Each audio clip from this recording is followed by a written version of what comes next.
시간에도 하나님 말씀 가운데 우리 성령으로 충만케 되고 말씀이 저와 여러분의 힘과 능력이 되기를 축복합니다.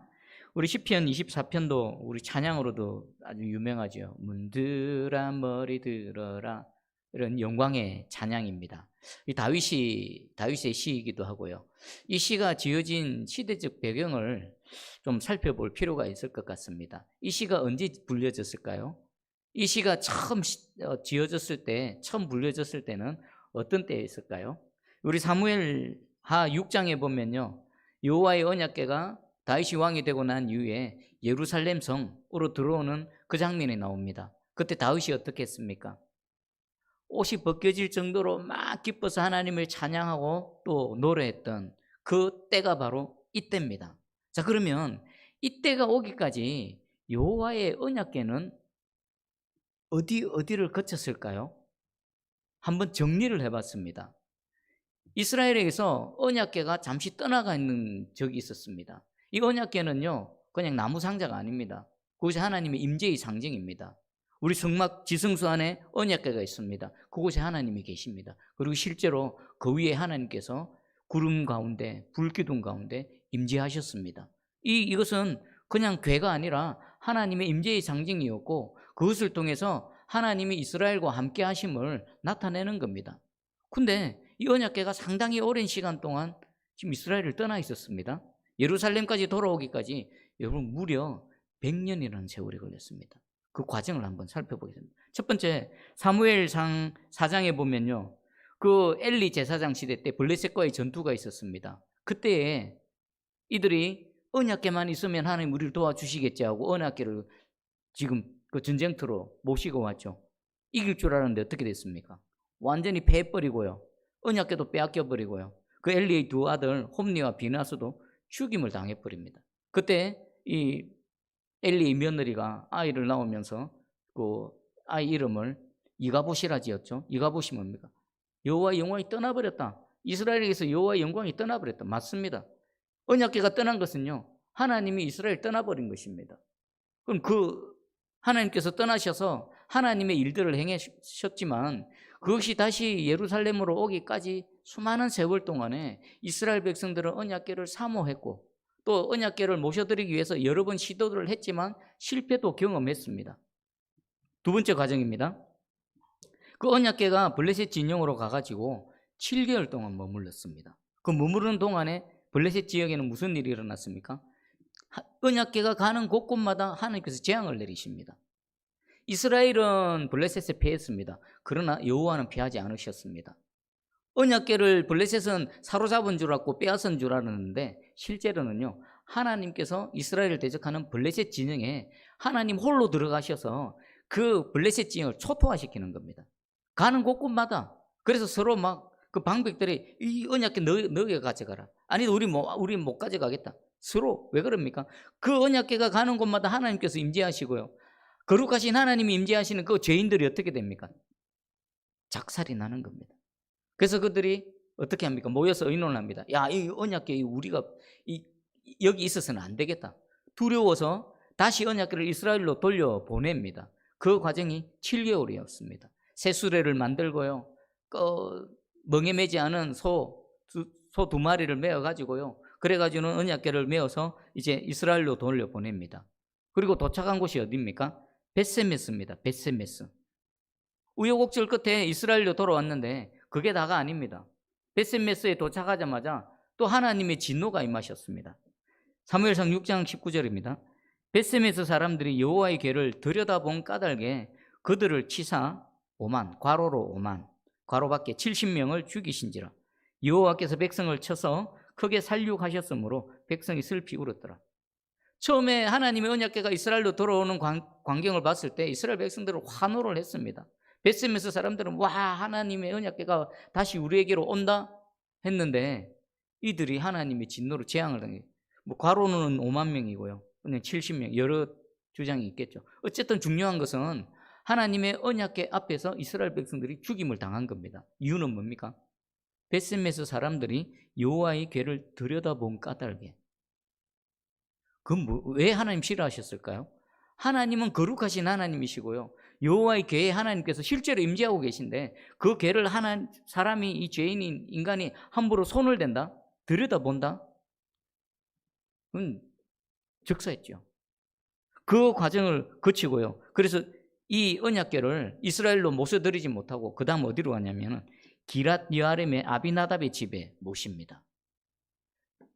원래대로는 어떻습니까? 온 이스라엘 백성 전체 공동체로 언약궤를 모셔드리고 원래 있어야 될 성막으로 모셔야 되지 않습니까? 성막으로 감히 두려워서 모셔드리지 못합니다. 그리고 기랏 여아림의 아비나답의 집에 둡니다. 사무엘상 7장 2절에 보면 궤가 기랏 여아림에 들어간 날부터 20년 동안 오래 있은지라. 한 가정의 집, 한 개인의 집에 여호와의 언약궤가 무려 20년 동안이나 머물러 있습니다.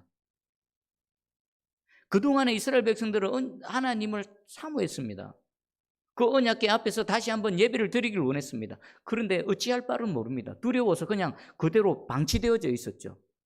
성경에서는 20년이라고 했는데 실제로는요, 이 아비나답의 집에 무려 70년이나 세월 동안 있었습니다. 70년. 와, 70년. 이 안에는요, 사울이 왕으로 있는 40년, 즉위했던 40년 세월이 있었고요. 또 이 안에는 다윗이 왕이 되고 난 이후에 또 7년 6개월이라는 또 세월이 흘렀습니다. 그리고 나서 다윗이 그곳에 하나님의 언약궤가 있지, 언약궤를 다시 모셔드려야지 하고 다윗이 언약궤를 모셔드리기 위해서 1차 시도를 했는데 이 1차 시도마저 어떻게 됩니까? 실패를 해버리죠. 베레스 우사 수레에다가 언약궤를 싣고 오는데 소가 막 날뜁니다. 그랬더니 그 우사가 그 궤를 잡기 위해서 손을 대다가 그것으로 인해서 즉사합니다. 그래서 다윗이 깜짝 놀랍니다. 모든 동작 그만, 모셔드리려 했던 그 언약궤 옮기는 것을 모든 걸 그만두죠. 그리고 베레스 우사라고 하죠. 그리고 이 언약궤는 어디로 가는가? 가드 사람 오벳에돔의 집으로 갑니다. 그리고 그곳에 3개월을 머무지요. 3개월을 머무는 동안에 하나님께서 이 오벳에돔의 집에다가 엄청난 복을 내려주십니다. 사무엘하 6장 12절입니다. 어떤 사람이 다윗 왕에게 이르되 여호와께서 하나님의 궤로 말미암아 오벳에돔의 집과 그의 모든 소유에 복을 주셨다 한지라. 다윗이 가서 하나님의 궤를 기쁨으로 메고 오벳에돔의 집에서 다윗 성으로 올라갈세. 하나님의 언약궤가 고작 3개월 있었습니다. 그런데 오벳에돔의 집에 그의 모든 소유에 복을 주신 것입니다. 어느 정도로요? 옆에 사람들이 봤을 때 저 오벳에돔의 집이 뭐지? 왜 저렇게 잘 되지? 왜 갑자기 저렇게 변화되어지지? 옆에 있는 사람들, 이웃이나 모든 사람들이 보고 인정할 수밖에 없을 정도로 놀라운 하나님의 은혜와 복이 오벳에돔의 집에 임한 겁니다. 그 소식이 어디까지 들렸습니까? 예루살렘에 있는 다윗의 귀에까지 들린 겁니다. 그 소식을 듣자마자 다윗이 다시 한번 용기를 냅니다. 그리고 3개월 동안 다윗이 철저하게 연구를 했습니다. 왜 하나님께서 진노하셨을까? 왜 나는 실패를 했을까? 살펴보니까 뭡니까? 하나님의 언약궤를 모시는데 말씀대로 안 한 겁니다. 그것을 레위인이 지어야 되고요, 짐승의 수레에 지는 것이 아니라 사람이 어깨에 매야 되는 거고, 그 과정 하나하나 말씀대로 모든 것들을 준비하고 세팅해서 2차 시도를 해가지고 지금 오늘 시편 24편까지 온 겁니다. 여러분, 이 시편 24편을 찬양하는 다윗과 또 함께 기뻐했던 이스라엘 백성들의 그 심정을 한번 헤아려 보십시오. 왜 제가 이렇게 길게 설명을 드릴까요? 언약궤가 이스라엘 떠나서 오랫동안 떠나 있었고 또 한 가정에 오랫동안 방치되어져 있었고 모시려고 했지만 하나님 말씀대로 알지 못해서 오히려 하나님에 의해서 재앙을 당하니까 두렵고 떨리는 여러 가지 과정을 거쳐서 지금 드디어 하나님의 언약궤가 예루살렘으로 이제 무사히 들어오고 있는 장면입니다. 얼마나 기뻤겠습니까? 얼마나 감격스러웠겠습니까? 다윗이 그것이 옷이 벗겨질 정도로 덩실덩실 춤을 출 수밖에 없는 그런 상황인 것입니다. 그 상황 속에서 다윗이 입을 벌려서 노래한 내용이 바로 시편 24편입니다. 자, 그럼 이제 시편 24편을 한번 볼까요? 먼저 1절, 2절을 한번 읽어봅니다. 1절, 2절. 자, 시작. 땅과 거기에 충만한 것과 세계와 그 가운데에 사는 자들은 다 여호와의 것이로다. 여호와께서 그 터를 바다 위에 세우시며 강들 위에 건설하셨도다. 아멘. 1절, 2절은 먼저 하나님의 주권을 찬양합니다. 이 세상에 있는 모든 것들은 다 여호와의 것이다. 소유권이 어디에 있다고요? 하나님께 있다는 겁니다. 그리고 2절에는요, 우리 한글 성경에는 번역이 없는데 원어에 보면 왜냐 하면 왜 모든 것들이 하나님의 소유인가 그 이유를 설명하는데 그 터를 바다 위에 세우고 또 강들 위에 건설하셨다. 세우시고 건설하신 분이 누구시라고요? 하나님. 그러니까 하나님이 누구시라는 겁니까? 창조주 하나님이시라는 겁니다. 이 세상에 있는 모든 만물들, 눈에 보이는 것, 눈에 보이지 않는 영적인 것들, 모든 것들은 하나님이 창조하셨기에 하나님의 소유다라는 것입니다. 저와 여러분도 하나님의 소유입니다. 지금 저 세상에서 막 돌아다니고 날씨 좋아서 여행 다니는 하나님 알지 못하는, 하나님 인정하지 못하는 그들도 누구 것입니까? 하나님의 소유입니다. 왜 그렇습니까? 그들 역시 하나님 창조하셨고 하나님께서 만드셨기 때문에 지금 들과 산에 피어있는 저 산 하나, 그 꽃 하나, 나무 하나 다 여호와의 것입니다. 왜 그렇습니까? 하나님께서 창조하셨기 때문입니다. 우리는 여호와의 소유입니다. 하나님께서는 모든 것들을 창조하셨습니다. 그리고 특별히 바다와 강을 언급합니다. 성경에서 바다와 강은 특별한 의미가 있습니다. 그것은 바로 무질서, 혼돈, 그리고 위험, 또 뭐가 있습니까? 공허함. 이것을 상징하는 것이 바다와 강입니다. 여러분, 오늘날 여러분 한번 그 망망대해 바다를 한번 상상해 보십시오. 그리고 그 끝도 없는 바다의 밤바다를 생각해 보십시오. 앞도 안 보이는데 그 거대한 바다 앞에 인간은 어떤 마음을 들까요? 두려움입니다. 특별히 거센 풍랑이 일고 파도가 칠 때에 그 큰 배가 두 조각 나고 뒤집어지고 여린 속에서 보면요, 바다는 두려운 존재입니다. 바다 안에는 무질서와 혼란입니다. 그래서 성경에서 바다와 강은요, 그런 의미로서 되어집니다. 근데 하나님께서 그런 무질서, 공허, 혼란, 혼돈, 어두움 속에서 세우셨다. 창조주 하나님의 창조사역을 말씀하는 거지요. 창세기 1장 1절에서 2절입니다. 태초에 하나님이 천지를 창조하시니라. 땅이 혼돈하고 공허하며 흑암이 깊음 위에 있고 하나님의 영은 수면 위에 운행하시니라. 하나님의 창조사역이 어디를 배경으로 이루어졌다고요? 혼돈, 공허, 흑암. 이런 속에서 하나님께서 모든 것들을 창조하시고 세워나가시는 거죠. 빛이 있으라 하시면 빛이 있고요. 그리고 모든 말씀하시는 대로 세워져서 이렇게 만들어져 가는 겁니다. 여러분, 창조주 하나님의 사역은요, 지금도 계속됩니다. 어떤 의미에서요? 우리 삶에도 계속 창조의 사역은 진행됩니다. 공허는 뭡니까? 없는 거, 무가치한 거, 무질서한 거, 삶의 질서가 엎어져 있는 거, 그리고 막 풍랑이 있는 이런 속에서 하나님이 뚫고 들어오셨어요. 창조의 사역하실 때 우리에게 어떤 일이 일어납니까? 내 삶에 무너져 있고 무질서하고 막 흥크러져 있는 것들이 하나하나 자리를 잡아가기 시작합니다. 그리고 막 풍랑이 일고 막 혼란스럽고 도대체가 뭐 어떻게 할 수 없는 그런 상황 속에서 하나님이 들어오셔서 하나하나 해결해 주시고 새롭게 해주십니다. 그게 뭘까요? 태초에 창조하셨던 창조주 하나님의 사역이 우리 개인의 삶, 여러분 가정의 삶, 우리 새순교회 나가서 나라와 민족, 온 세계 열방 위에 임하는 것입니다. 하나님은 지금도 이 창조주로서 창조의 사역을 행해 가십니다. 여러분, 이 하나님을 기대하시기 바랍니다. 지금 다윗이 그걸 얘기하는 겁니다. 그동안 이스라엘은 하나님의 영광이 떠나서 이가봇에서 얼마나 많은 혼란의 세월이 있었습니까? 사울왕이 죽음을 통해서 그 사울왕 혼자 죽은 것으로 끝납니까? 그것을 또 다윗이 새로 세워져 가는 과정 속에 이스라엘이 분열이 일어나고 서로 싸우고 피비린내 나고 수많은 목숨이 잃어져 가고 얼마나 많은 어려움이 있었습니까? 근데 하나님께서는요, 그 과정 속에서 다윗을 왕으로 세워 가실 때 이런 창조의 역사를 하셨던 것입니다. 이 창조주 하나님께서 지금도 동일하게 우리 개인의 삶에, 우리 가정의 삶, 우리 새순교의 삶에 하나님께서 창조의 사역을 행하고 계신 줄 믿으시기 바랍니다. 아멘. 그리고 3절에 보면요, 여호와의 산에 오를 자 누구며 그의 거룩한 곳에 설 자 누구인가? 여기 여호와의 산, 거룩한 곳은 어디입니까? 하나님이 계신 곳이지요. 그곳에 오른다. 그리고 그곳에 설 자는 누구를 말할까요? 하나님 앞에서 예배드리는 예배자를 말하는 것입니다. 오늘 이 시간 우리가 여호와의 산에 오른 자들입니다. 거룩한 곳에 섰습니다. 여호와를 향해서 예배드리는 예배자입니다. 그리고 4절에 보면요, 이 예배자에 대한 자격을 말하는 것 같습니다. 우리 4절 한번 읽어봅니다. 4절 시작. 곧 손이 깨끗하며 마음이 청결하며 뜻을 허탄한 데 두지 아니하며 거짓 맹세하지 아니하는 자로다. 아멘. 먼저 한번 생각해 볼 게 있습니다. 이게 거룩하신 하나님 앞에서 예배드리는 예배드릴 자의 자격입니다. 그러면 사절의 상태가 되어져야 하나님께 예배드릴 수 있는 겁니까? 그런 의미는 아니지요. 그럼 어떤 의미입니까? 하나님의 은혜를 입은 자는 마땅히 이런 존재로 존재할 뿐만 아니라 또 이런 삶을 살아내어서 이 삶으로 하나님 앞에 나와서 하나님께 예배드린다는 것입니다. 구체적으로 손이 깨끗한 건 뭘까요? 손이 깨끗하지 않은 건 뭐겠습니까? 네 손에 피가 있다는 거예요. 왜 손에 피가 묻습니까? 남을 해치는 거지요. 물리적으로 해칠 수도 있고요. 입으로 말로서 또 보이지 않는 어떤 식으로든 남을 해하고 남을 아프게 하고 남을 상처 주는 거. 거기서 손에 피를 묻혔다는 겁니다. 그럼 손이 깨끗하다는 것은요. 남에게 상처를 주지 않고 어떻습니까? 남을 세워주고 남을 위로하고 남을 격려하는 그런 삶을 사는 겁니다. 그리고 마음이 청결한 거.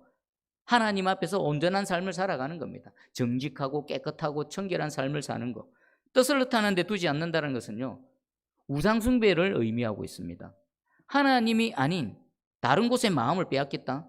그럼 우상숭배고요. 허탄한 데 뜻을 두는 겁니다. 실체에 우리는 뜻을 둬야 됩니다. 실체는 누구십니까? 오직 여호와 하나님입니다. 우상숭배하지 않고 다른 곳에 허탄한 곳에 마음 빼앗기지 않고 그리고 거짓 맹세하지 않는 것은요. 여호와의 이름으로 맹세하는 겁니다. 구약의 이스라엘 백성들은 누군가에게 자신의 어떤 것들을 확고히 하기 위해서 여호와의 이름으로 맹세합니다. 그런데 거짓 맹세는 뭘까요? 어떤 부분 이렇게 해석을 해놨더라고요. 이행하려는 의지도 없이 서약을 하는 것, 거짓 맹세. 그렇게 하고자 하는 마음도 없으면서 그렇게 해줄게라고 거짓 맹세하는 것. 그것도 심지어 여호와의 이름으로. 이건 뭡니까? 신성모독입니다. 여호와의 산에서 거룩한 곳에 서 있고 하나님 앞에 나와서 예배드리는 자는 이 4절에 해당되는 모습으로 존재해야 된다는 것입니다. 점점 그렇게 되어져 가겠지요. 하나님께서는 이런 자의 예배를 기뻐 받아 주신다는 것입니다. 여러분 오늘 예배드리는 중에 지난 한 주간의 삶을 돌아보시고 또 오늘 이 말씀을 붙들고요. 한 주간 살아갈 삶을 한번 결단하시기 바랍니다. 하나님께서는 하나님의 은혜를 입은 자, 하나님께 예배드린 자 이런 삶을 원하시는구나. 내 손에 피가 묻지 않는, 남을 해하지 않는, 그리고 내 마음에 하나님 앞에서 청결하고 그리고 허탄한 거, 우리 허탄한데 얼마나 마음 빼앗길 상황이 많습니까? 이거 하면 된다. 이게 더 좋다. 이게 유익하다. 여러분 TV만 틀면요, 유튜브 영상만 틀면요, 모든 게 그런 겁니다. 하나님이 아니어도 된다. 이게 더 좋다. 세상은요, 우리의 귀와 눈과 마음을 빼앗아서 허탄한데 우리 마음을 끌고 가려고 난립니다. 그때 어떻게 해야 됩니까? 하나님만 꼭 붙들고 있는 겁니다. 하나님 안에서 여러분 허탄한 곳에 끌려가려는 여러분의 마음을 믿음으로 하나님께 독려매시고요. 하나님에 꼭 머물러 계시기를 주의 이름으로 축복합니다. 자, 그리고 이제 5절에 보니까요, 이런 온전한 예배, 하나님 앞에 온전히 서 있는 자들에게 하나님께서 어떤 은혜를 베풀어 주시는가 한번 5절과 6절을 읽어봅니다. 시작. 그는 여호와께 복을 받고 구원의 하나님께 의를 얻으리니 이는 여호와를 찾는 족속이요 야곱의 하나님의 얼굴을 구하는 자로다. 아멘. 여러분 여기 여호와께 복을 받고 그리고 구원의 하나님께 의를 얻는다 이렇게 표현되어 있는데 여호와께 복을 받는 것과 하나님으로부터 의를 얻는 것은 이 꼴입니다. 똑같은 겁니다. 왜 그렇습니까? 하나님으로부터 의를 얻으면 우리는 어떻게 됩니까? 하나님 앞에 나아갈 수 있는 자격이 생기죠. 하나님 앞에 예배 드릴 수가 있습니다. 하나님 앞에 계속 머물 수가 있습니다. 우리가 하나님 앞에 계속 나아가고 하나님 앞에 계속 머물러 있으면 우리 삶에는 어떻게 됩니까? 하늘로부터 하나님의 것이 우리에게 부어집니다. 하나님이 우리 하늘로부터 오는 건 다 뭡니까? 생명이요, 은혜요, 능력이요, 복이요, 치유요, 회복이요. 이 모든 좋은 것들은 하나님으로부터 오는 겁니다. 그러면 하나님께서 우리에게 의롭다라고 인정해 주시는 것은 그 하나님이 주시는 의로 인해서 하나님 앞에 계속 머물 수 있지요. 이게 진짜 복 아닙니까? 이게 진짜 복입니다. 여러분 하나님께서 여호와께 복을 받는 것은요, 여호와께로부터 의롭다고 인정받는 겁니다. 이 의로움은요, 인간 편에서 나오는 게 아닙니다. 하나님이 의롭다고 인정해 주시는 겁니다. 자, 그러면 우리는 하나님으로부터 의롭다고 인정받는 유일한 방법이 있습니다. 뭡니까? 우리의 의로 우리에게 주신 예수 그리스도, 그분을 믿는 겁니다. 그분을 믿는 믿음을 보시고 또 하나님을 믿는 믿음을 보시고 하나님께서 매 순간순간 하시는 그 말씀을 믿는 믿음을 보시고 그래 네가 의롭구나, 의롭구나라고 하시는 것입니다. 오늘 이 예배 드리는 이 예배 자체가 하나님께서 그래 네가 나를 믿는구나, 네가 나를 찾는구나, 네가 나를 사모하는구나, 그래 네가 의롭다라고 인정받는 은혜가 있기를 축복합니다. 그러면 어떻게 됩니까? 하나님께 계속 머물 수 있고 하나님의 은혜가 계속 지속적으로 우리에게 부어지고, 그게 결과가요, 우리가 원하는 여러 다양한 복들로, 여러 다양한 결과물들로 나타나는 것입니다. 누구에게요? 3절과 4절 이 은혜에 있는 겁니다. 그리고 6절에 보니까 여호와를 찾는 족속 야곱의 하나님의 얼굴을 구하는 자로다. 하나님의 얼굴을 구할 때 하나님께서 바라봐 주시고 이 모든 복들이 우리에게 임하는 겁니다. 마지막입니다. 마지막 부분 7절에 보니까 이제 영광의 왕의 입성에 대해서 이제 찬양하고 있습니다. 우리 7절하고 8절을 한번 읽어봅니다. 시작. 문들아 너희 머리를 들지어다. 영원한 물들아 들릴지어다. 영광의 왕이 들어가시리로다. 영광의 왕이 누구시냐? 강하고 능한 여호와시요 전쟁에 능한 여호와시로다. 아멘. 문들아 너희 머리를 들지어다. 이 문은 무슨 문일까요? 성전의 문이고 성막의 문이 되겠죠. 아직 성전이 완성되어지기 전이지만 다윗은 그 하나님의 그 성전의 모습을 상상하면서 그 문을 의인화해서 이 성전의 문아 여호와의 왕 대신 여호와께서 들어가신다. 문을 들어라 라고, 머리를 들어라 라고 말하고 있습니다. 근데 우리 한글 성경에는요, 앞에 문들아 그리고 뒤에 영원한 문들아 같은 문으로 번역되어져 있는데 원어를 보면요 단어가 좀 다릅니다. 앞에 문은요 쇠아림이랍니다. 쇠아림은 영어로 하면요 게이트입니다. 그리고 뒤에 영원한 문의 문은요 그 도어입니다. 도어. 여러분 게이트와 도어의 차이가 뭘까요? 우리 공항에 가면 1번 게이트, 2번 게이트, 비행기를 탑승하기 위해서 뭐 몇 번 게이트라고 하지 않습니까? 몇 번 문이라고 안 하지 않습니까? 게이트와 도어 차이는 뭘까요?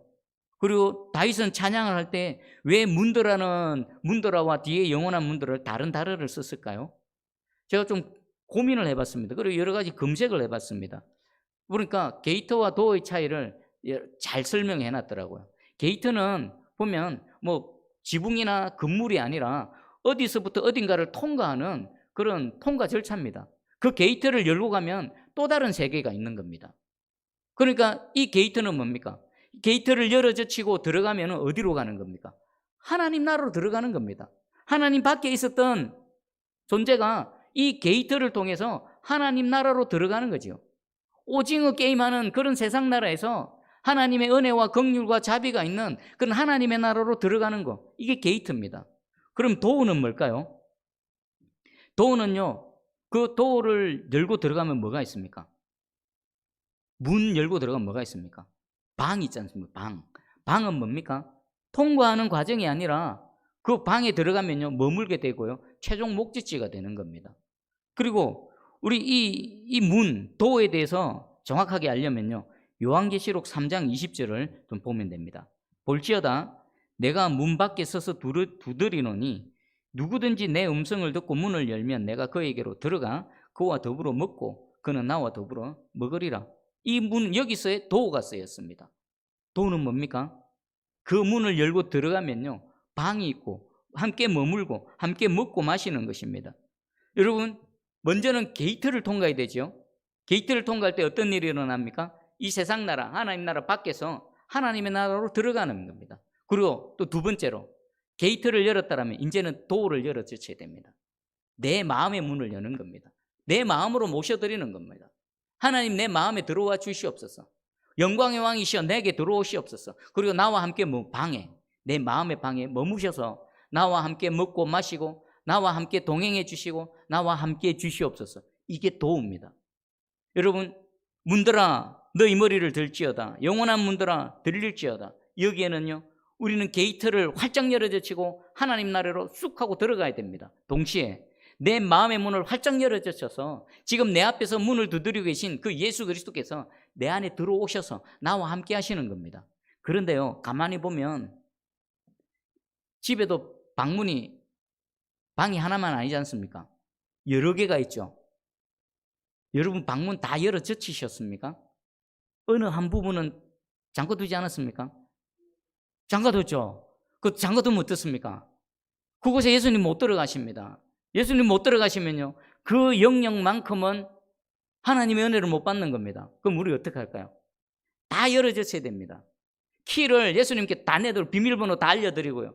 얼마든지 예수님 들락날락 하실 수 있도록 여러분 문을 열어젖히든지 키를 예수님께 드리든지 비밀번호를 알려드리든지 도의 문을 활짝 열어주시기를 주의 이름으로 축복합니다. 그때 내 삶에 빈 부분 없이, 어두운 부분 없이 하나님이 전체를 다스리시고 통치하시고 하나님의 은혜 가운데 살아갈 수 있는 것입니다.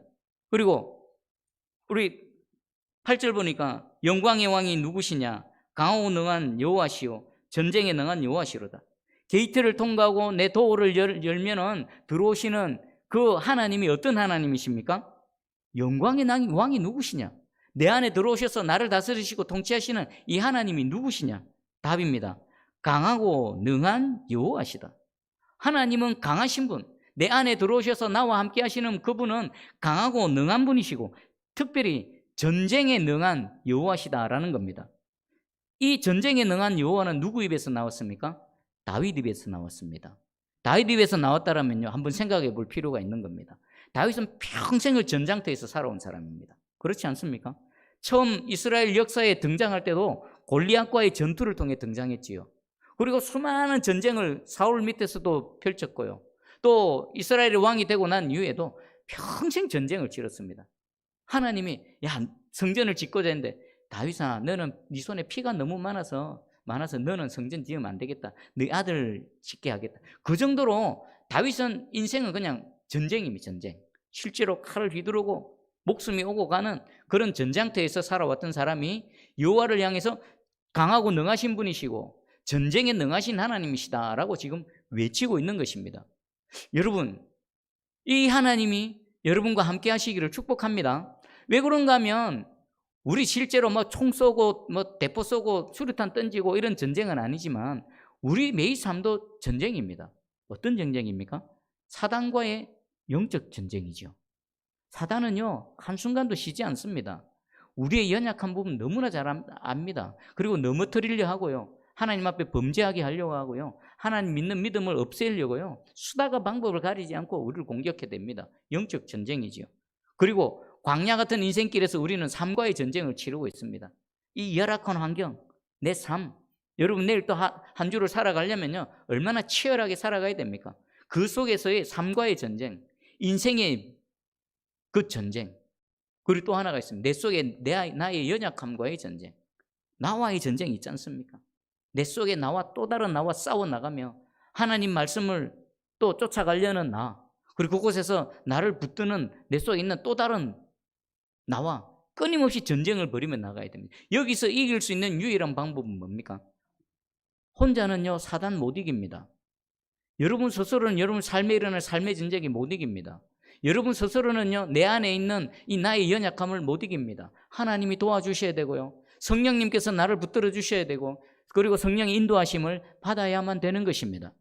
여러분, 이 전쟁에서 이길 수 있는 방법을 오늘 다윗이 우리에게 말해주고 있습니다. 게이트를 통과해서 우리의 마음의 문을 활짝 젖혀서 영광의 왕, 이 전쟁에 능하시고 강하시고 능하신 여호와 하나님께서 내 속에 들어오셔서 나와 함께 하실 때 우리는 어떤 전쟁이라든 승리하게 될 줄 확실히 믿습니다. 오늘 마지막 9절과 10절 비슷한 표현이기는 하지만 다윗이 마지막 결론을 내립니다. 결론을 내리는 이 외침이 우리의 믿음의 외침이며 믿음의 선포가 되기를 소망합니다. 이 믿음을 담아서 우리 9절과 10절을 한번 큰 소리로 읽어봅니다. 시작. 문들아 너희 머리를 들지어다. 영원한 문들아 들릴지어다. 영광의 왕이 들어가시리로다. 영광의 왕이 누구시냐? 만군의 여호와께서 곧 영광의 왕이시로다. 셀라. 아멘.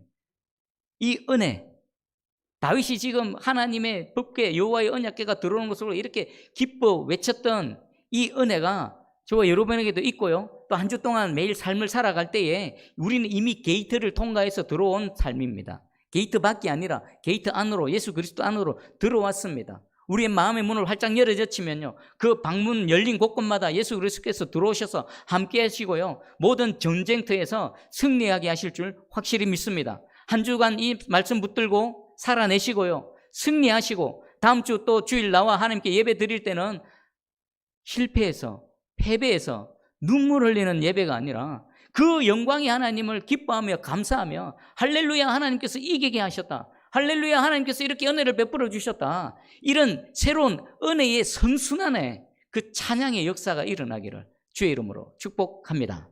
아멘. 기도합니다. 사랑해 주님 감사합니다. 오늘 시편 24편 다윗의 찬양, 언약궤가 예루살렘 성에 입성하는 이 놀라운 광경을 기쁨으로 찬양했던 이 다윗의 찬양을 우리에게 들려주셨습니다. 주님, 이 찬양이 우리의 찬양이 되게 해주시고, 다윗이 고백하는 문들아 너희가 머리 들지어다, 영원한 문들아 머리 들지어다, 영광의 왕이 들어가시리로다, 이 말씀이 우리에게 실체가 되게 해주시고, 한 주 동안의 삶 가운데 힘과 능력이 되게 해주셔서 다양한 전쟁 가운데 나로 인해서가 아니라 하나님으로 인해서, 하나님의 은혜로 이기고 승리하며 다음 주에 영광의 예배를 올려드릴 수 있는 우리 모두 되게 주시옵소서. 감사드리며 예수님의 이름으로 기도합니다. 아멘.